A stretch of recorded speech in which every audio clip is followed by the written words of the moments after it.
গরমকালে দই বড়া খাওয়ার মজা একরকম, আর ডিসেম্বরের শীতে রাতের বেলা একেবারে চিল্ড দই বড়া খাওয়ার মজা একটু অন্যরকম, বলুন। কিন্তু প্রশ্ন হলো, হলিউডে দই বড়া আবার কোথা থেকে পাওয়া যায়? দাঁড়ান, বলছি ব্যাপারটা। আজ শনিবার যাচ্ছি একটু নিউ মার্কেটে। রাস্তায় যেতে যেতে চোখে পড়ল এই চপ সিঙ্গাড়ার দোকানটা।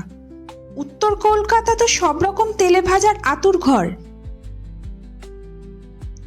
তো বড়দিনের আগে কখনো নিউ মার্কেটে যাইনি, জানেন। এখানে গিয়ে তো আমি অবাক, মনে হচ্ছে ক্রিসমাসের জন্য একটা ছোট্টখাট্ট মেলা বসেছে। কত রকমের জিনিস দেখুন, আর কেকের তো ছড়াছড়ি। তবে এসবের মধ্যে এই দোকানটা বেশ চোখে পড়ার মতন।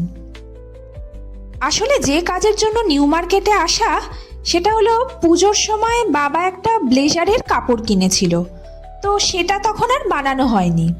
তবে এখন যেহেতু ঠান্ডা, তাই সেটিকে বানানোরও সময় এসে গেছে। কত রকমের ব্লেজার, হাফ কোট, এগুলো সমস্ত তৈরি করে রাখা দেখুন। বহু পুরনো দোকান, আর খুব ভালো ফিটিংস হয় বলে বাবা দেবাশিস এই দোকান থেকেই ব্লেজার, কোট এসব বানায়। আগেও এই দোকানে এসছি, তবে এই প্রথম দোকানের নামটা খেয়াল করলাম, হলিউড লেখা।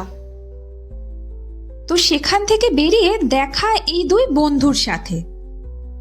এখন এসেছি বিধাতা বলে একটি দোকানে। আসলে মায়ের দুটো ম্যাচিং ব্লাউজ পিস কেনার ছিল, তো সেই জন্যই এখানে আসা। এই যে এইগুলো,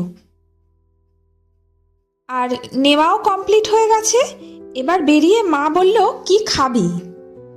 এবার কথা হলো, নিউ মার্কেটের ফুচকার প্রতি দুর্বলতা আমার সেই ছোট্টবেলা থেকে। ঠান্ডা লেগেছে বলে পারমিশন পেলাম না, তবে দই বড়া খাওয়ার পারমিশন পেলাম। এইসব রাস্তার চটপটি খাওয়ার অফার করলে আমি আবার না করে থাকতে পারি না, বুঝলেন। নিজের আত্মাকে কষ্ট দিয়ে কি লাভ আছে বলুন। দেখছি আর ভাবছি কখন যে প্লেটটা হাতে পাবো। ও বাবা, হাতে প্লেট নিয়ে দেখি এ একবারে কনকনে ঠান্ডা, কিন্তু নিয়ে ফেলেছি যখন, খেতে তো হবেই। ব্যাস, এবার খাওয়া দাওয়া কমপ্লিট, যাব বাড়িতে। আর ভিডিওটা কেমন লাগলো আমাকে একটুখানি জানাবেন।